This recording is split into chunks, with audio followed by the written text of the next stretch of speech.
oduu amme ministeer dhimma ala Soomaaliyaa waraanni Itoophiyaa kan buufata xayyaara naannoo gaadoo qabatee ture gallakkisuun dirqamaa je asirratti immoo Soomaalonnummaan afaan deebi'uudhaan ati mokkora kaasaa ooluu dhiisi gaadoon naannoodhaa waraana Itoophiyaa jaalattee firra qubsiifte atummaan okotto Itoophiyaa wajjin tokkoo mijaaniitiin deebisaafii jiran gaafa barrabbiin itti sii jiru waan hundumaa jechuudha keetii jechuudha kanatti aansuudhaan ripeelolaan amaaraa kan maqaa fannootiin socho'u ana herloy mo herley jamu toonno wala oolchine jechuudhaan dhiichisaa jirti arrantana kanatti aansuudhaan hoogganaan raayyaa ittisa biyyaa Field Maarshaal Biraanuu Juulaa gaafii deebii miidiyaa wajjin godheen waa'ee jechuudha Itoophiyaa diinni marsee jira akkamii jechuudhaan gaazexeessaan gaafannaan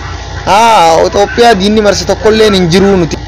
kun olola miidiyaan olii gadiin fiigu olola miidiyaatii jechuudhaan deebiseef jechuudha waa akkasuma jechuudha gaazexeessaan gaafii dura gaafate gaa'ee san keessa jechuudha waa'ee Soomaaliyaa sababa jechuudha waliigaltee ulaa galaana Somaalilaand fi Itoophiyaatti wal qabatee mootummaan jechuudha federaalaa Hassan Sheikh Mahmud jechuudha dhiibbaa addaa kan godhu jiruuf akkasuma jechuudha ripeelolaa keessoo keessanii isin gargaaree isin dhoo isin naammoo lolaafis nuti akkanaa jee dubbate kanarratti hoo maal jettaa jennaani yaa jeetuma jechuudha gaafuma salphumaan deebiseef nuti mootummaan Soomaaliyaa Hassan Sheikh Mahmud garee gosa takkaa bichaan socho'aa sanuu hanga Maqdishoo qofa Maqdishoo sanuu guutuu to'achuu hin dandeenye horummaan isaa wajjin paarlamaa gaggeessituu gariin afaan deebitee jechuudha isaa mormaa jirti kanaaf nuti immoo waliigaltee Soomaaliyaa wajjin waliigaltee cimtuu fi hariiroo jabduura qabnaa akka jechuudha Somaalilaandii Puntlaandii fi Poolaandii namoota akka kana hunda wajjin nuti hariiroo cimaadha qabnaa takka inni maqaa gosaatiin jechuudha humna garee takka bichaatan miseensuma isaa sanuu gosa takkaan socho'aa sanuu to'achuu hin dandeenye sanirraa horummaan isaa paarlamaa keessaatu afaan garagalteeti isaa mormaa jirti jechuudhaan deebiseef waa'ee immoo ripeelolaa biyya keessaa tan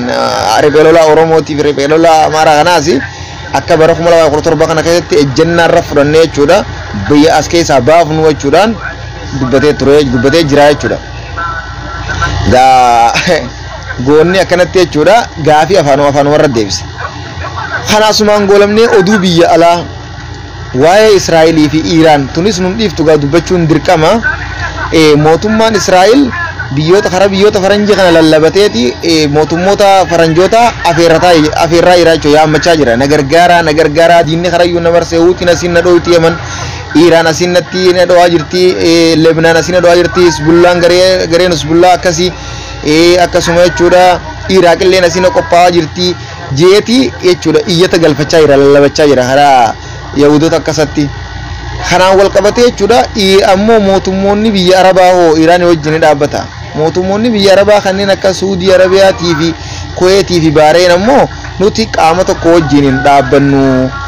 yoo jechuudha jidduu dhaabbannaa gama araaraatiin dhufnaa jechuudha jidduu dhaabbannee hanga dandeenyetti walitti araarsuun yaalla akka lolli kun dhaabbatuuf ammoo gama tokko hin dhaabbannu gama tokko illee hin dhaabbannu jechuudhaan dubbatanii jechuudha yeroo jechuudha faranjoonnis jechuudha Israa'el wajjin dhaabbatu kan innis diinii namarsee jira jee afeerratutti biyyoonni Arabaa kunis jechuudha mootummoota akka isaa sanuu gama amantiitiinis ta'e gama dhiigaatiinis mootummoota akka Iiraan wajjin dhaabbachuu dhabuun kun waan hedduu nama ajaa'ibsiisaati.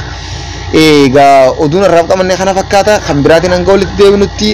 sheer duweet waliif godhaa turtii gaarii galatooma.